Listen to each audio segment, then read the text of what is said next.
ہم اس دنیا کو سمجھتے کیسے ہیں؟ مطلب کیا ہم پہلے سے موجود اصولوں سے کوئی نتیجہ نکالتے ہیں؟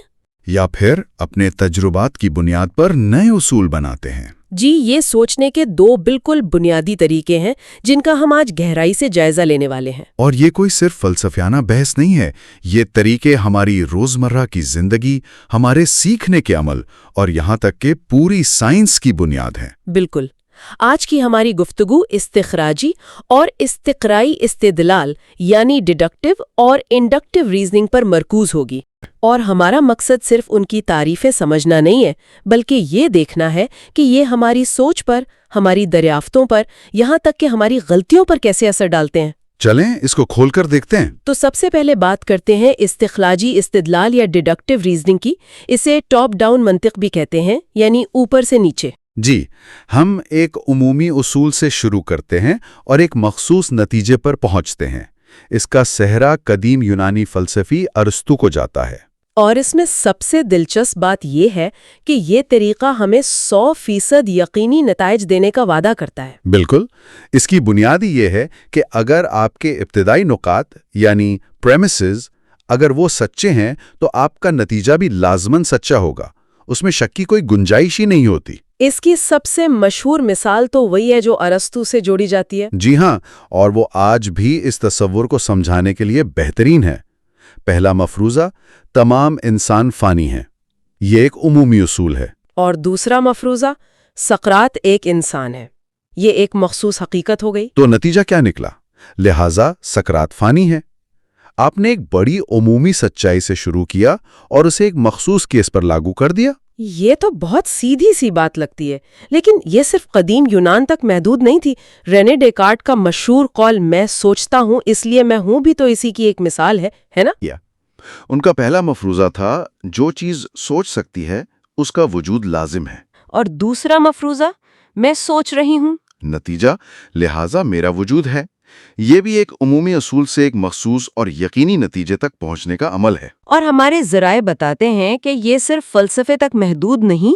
اسکول میں جو ہم ریاضی پڑھتے ہیں وہ تو پوری کی پوری اسی منطق پر چلتی ہے۔ صحیح کہا، جیسے الجبرا کا formula a+b² = a² + b² + 2ab، یہ ایک اصول ہے جو آپ کو بتا دیا گیا۔ اور پھر آپ اس کی بنیاد پر مختلف سوالات حل کرتے ہیں۔ جی، آپ ایک قائم شدہ اصول سے ایک مخصوص مثال کی طرف جا رہے ہیں۔ ہمارے ایک ذریعے میں ایک اور بڑی دلچسپ مثال ہے۔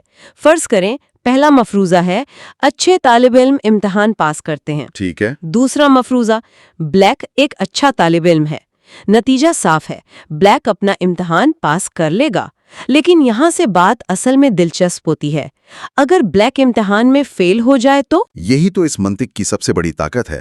اگر نتیجہ غلط نکلے تو اس کا مطلب یہ نہیں کہ منطق غلط تھی، اس کا مطلب یہ ہے کہ آپ کے ابتدائی مفروضوں میں سے کم از کم ایک غلط تھا۔ اچھا، ایک منٹ، تو آپ یہ کہہ رہے ہیں کہ اگر بلیک فیل ہو گیا تو اس کی وجہ یہ نہیں کہ ہماری منطق میں کوئی مسئلہ تھا، بلکہ یہ کہ ہماری شروعاتی معلومات ہی غلط تھیں۔ بالکل۔ یا تو ہمارا پہلا مفروضہ غلط تھا کہ تمام اچھے طالب علم ہمیشہ پاس ہوتے ہیں، یا پھر ہمارا دوسرا مفروضہ غلط تھا کہ بلیک واقعی ایک اچھا طالب علم ہے۔ صحیح پکڑا آپ نے۔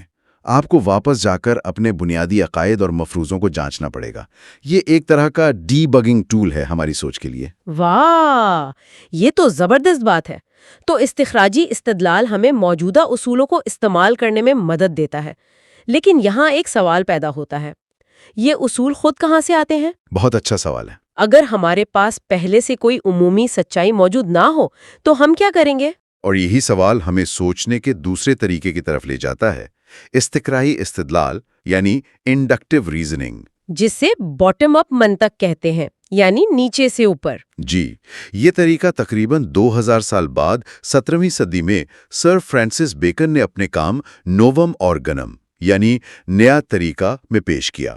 اور یہ واقعی ایک نیا طریقہ تھا، ہے نا؟ بیکن کا دور تو وہ تھا جب لوگ ارسطو کی باتوں کو حتمی سچ مانتے تھے۔ جی، اور یہی سائنسی انقلاب کی روح تھی۔ بیکن کہہ رہے تھے کہ ہم صرف پرانی کتابوں اور اصولوں پر انحصار نہیں کر سکتے، ہمیں خود دنیا کا مشاہدہ کرنا ہوگا۔ تو یہ باٹم اپ طریقہ کام کیسے کرتا ہے؟ یہاں آغاز مشاہدات سے ہوتا ہے۔